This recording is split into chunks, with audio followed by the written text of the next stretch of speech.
And while while our behavior is noticeably common, we don't even realize we're doing things often.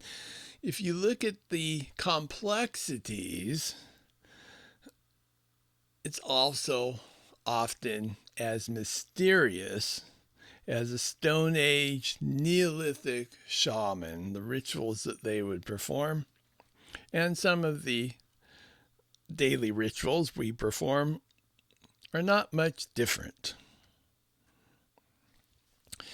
And this brings me to why don't we achieve our goals? Why can't we accomplish what we set out to? Why do we make bad decisions? And there's a few reasons. I've made a little list here of some of them. One is distorted information. Another is misinformation. People are just feeding you the wrong data. Bad information. You're not perceiving things properly. Lack of focus. Competing commitments. This is going to be a huge thing. Where are you? Where is your goal in relationship to other commitments? And we're going to explore this quite extensively in the future. And then channel noise. If you've gone to any of my talks, you will have heard me, no doubt, talk about noise in the channel, making it hard to hear the signal. And why is it important to be aware of all these things? Well, for one thing, if you're going off of bad data, distorted information, it leads to poor situational awareness.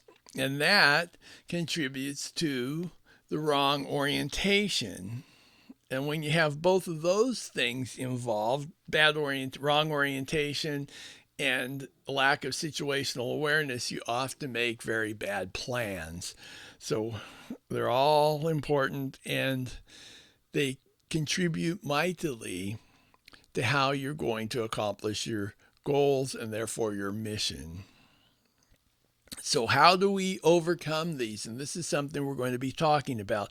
We actually need to inoculate ourselves, we need to vaccinate ourselves against poor decisions based off of bad data, basically, distorted reality.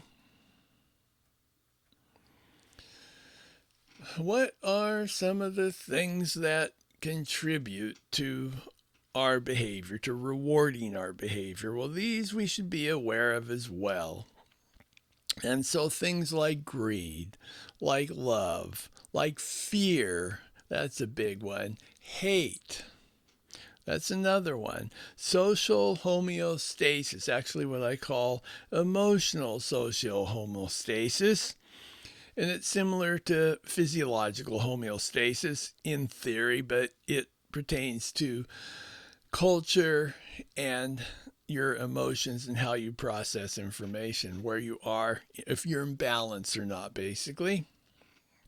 Pleasure, other types of pleasure. Internal rewards, we talked about the intrinsic reinforcement we want to use in the training programs. And then external rewards, we also talked a little bit about those. And then there's aversives too. That's a huge thing. So there's internal aversives, things you just hate doing, hate hearing, that sort of thing.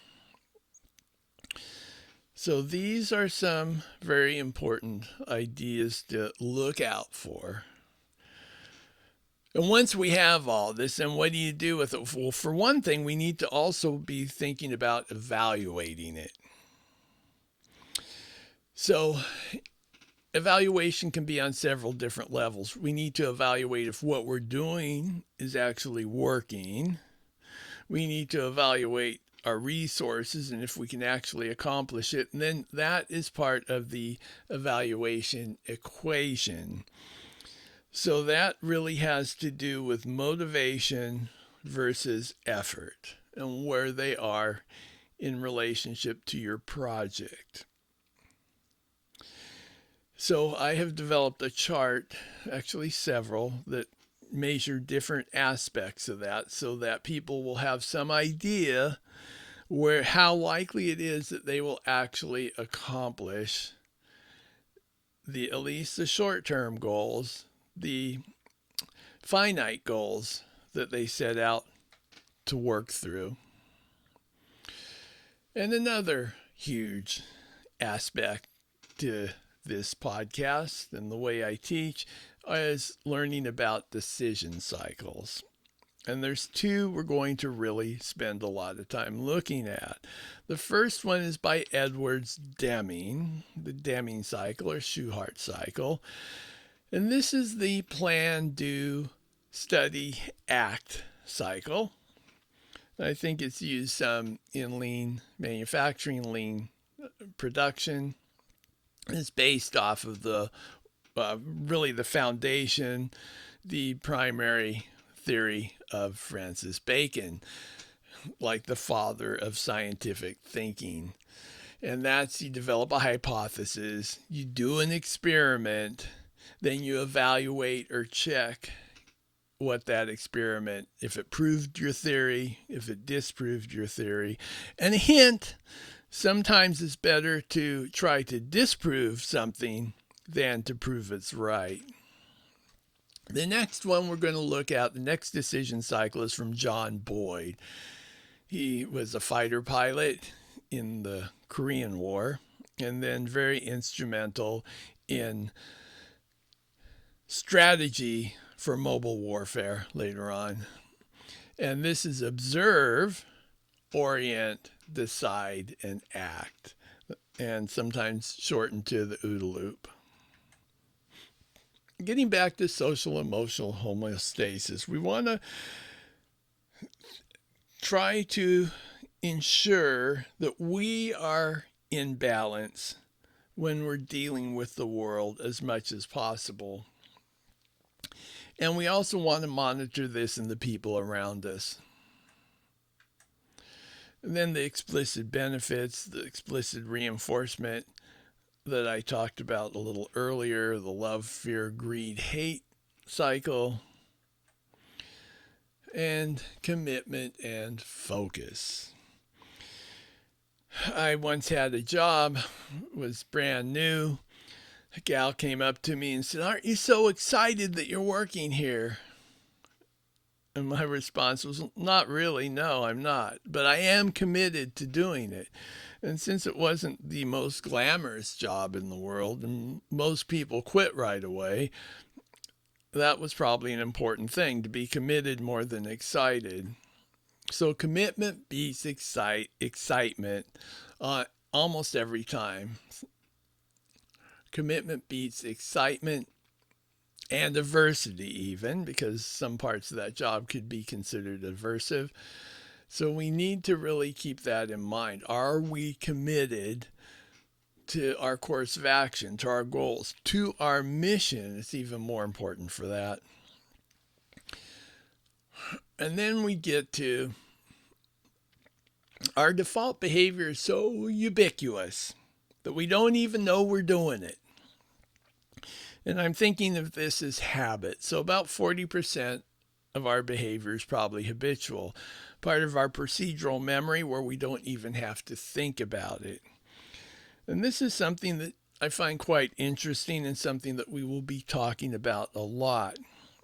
So I've spent a great deal of my life teaching people how to develop well-conditioned psychomotor skills, which has a lot to do with procedural memory. And verbal behavior, there are many parts of it that also are part of our procedural memory, and we're going to be exploring those.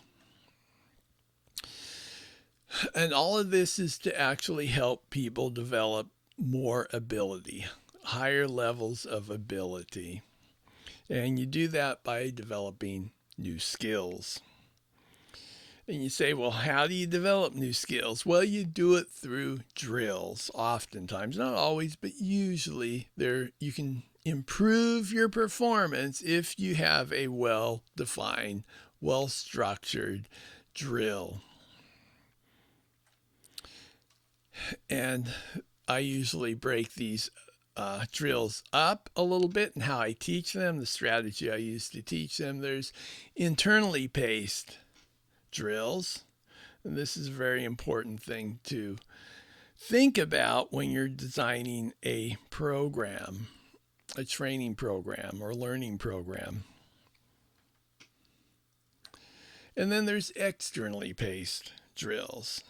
And again, this is the other side of the coin. You have to be aware of these, and you have to have some way of transitioning from one to the other in a training program that's heavily reliant on internally paced drills. There has to be some type of transfer to get to where you're doing the externally paced behavior. And another way we can do this is with gradual approximations, where you're taking a behavior and breaking it down into tiny pieces that are easy to train, easy to condition, making those very strong in an individual's repertoire, and then gradually building off of those. And this could be, I'm thinking this can be applied to a lot of different things: psychomotor skills, emotional states, verbal behavior. So that is going to do it for this little chat, the beginning of the new podcast. And the new podcast is Behavior by Design, Training for Change. As always, I am wishing you the very best in life. Have a wonderful day. Bye-bye.